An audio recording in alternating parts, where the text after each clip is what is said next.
Take off the fufu, take off the couches, take off the Wi-Fi.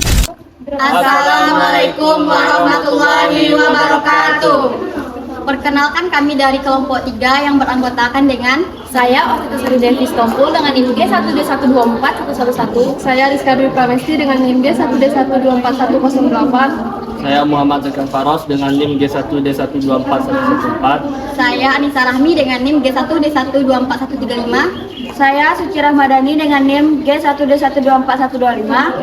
Di sini kelompok kami akan menjelaskan tentang edukasi penyakit hipertensi dan diabetes mellitus. Selamat menyaksikan. Di sini saya akan menjelaskan pengertian tentang diabetes mellitus. Apa sih itu diabetes mellitus? Nah, diabetes mellitus atau DM adalah penyakit kronis yang terjadi karena kadar gula di dalam darah meningkat akibat tubuh tidak mampu memproduksi insulin secara cukup, atau insulin yang ada di dalam tubuh kita tidak dapat bekerja secara optimal. Insulin itu sendiri merupakan hormon yang berfungsi untuk membantu gula masuk ke dalam sel tubuh yang kemudian akan diubah menjadi energi. Penyakit ini tidak hanya menyerang orang dewasa, tetapi juga menyerang para remaja yang diakibatkan oleh pola hidup yang kurang sehat. Nah, apa sih faktor risiko yang menyebabkan seseorang bisa terkena diabetes? Nah, faktor risiko diabetes pada remaja itu sebenarnya cukup beragam. Baik diantaranya adalah kebiasaan mengkonsumsi makanan dan minuman yang manis, yang secara berlebihan, kurangnya melakukan aktivitas fisik, seperti olahraga, obesitas, terus sering mengkonsumsi makanan cepat saji. Selain itu, riwayat keluarga yang memiliki penyakit diabetes juga dapat meningkatkan risiko seseorang itu untuk terkena DM lebih tinggi daripada orang yang tidak memiliki riwayat keluarga dengan DM. Nah, pola tidur yang tidak teratur dan stres yang berlebihan juga bisa menjadi faktor yang mempengaruhi terjadinya diabetes pada usia remaja. Dan selanjutnya ada gejala awal. Gejala awal diabetes mellitus biasanya ditandai dengan sering merasa haus, sering buang air kecil, dan mudah lapar.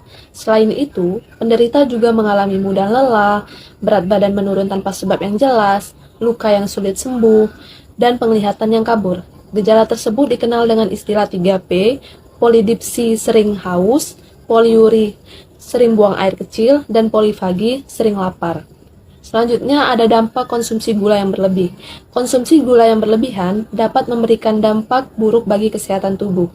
Jika dilakukan secara terus-menerus, hal ini dapat menyebabkan obesitas, meningkatkan resiko diabetes, merusak gigi, dan memicu penyakit jantung.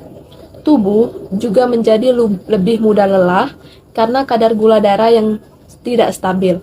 Oleh sebab itu, konsumsi gula perlu dibatasi agar kesehatan tubuh tetap terjaga. Yang kelima, pencegahan DM. Pencegahan diabetes mellitus dapat dilakukan dengan menerapkan pola hidup sehat sejak dini. Cara yang dapat dilakukan antara lain mengurangi makanan dan minuman yang manis, rutin berolahraga, menjaga berat badan ideal, serta mengkonsumsi makanan yang bergizi. Selain itu, tidur yang cukup, menghindari stres berlebihan, dan rutin memeriksakan kesehatan juga penting untuk mencegah diabetes. Yang keenam, pola hidup sehat. Pola hidup sehat merupakan langkah utama dalam menjaga kesehatan dan mencegah diabetes mellitus.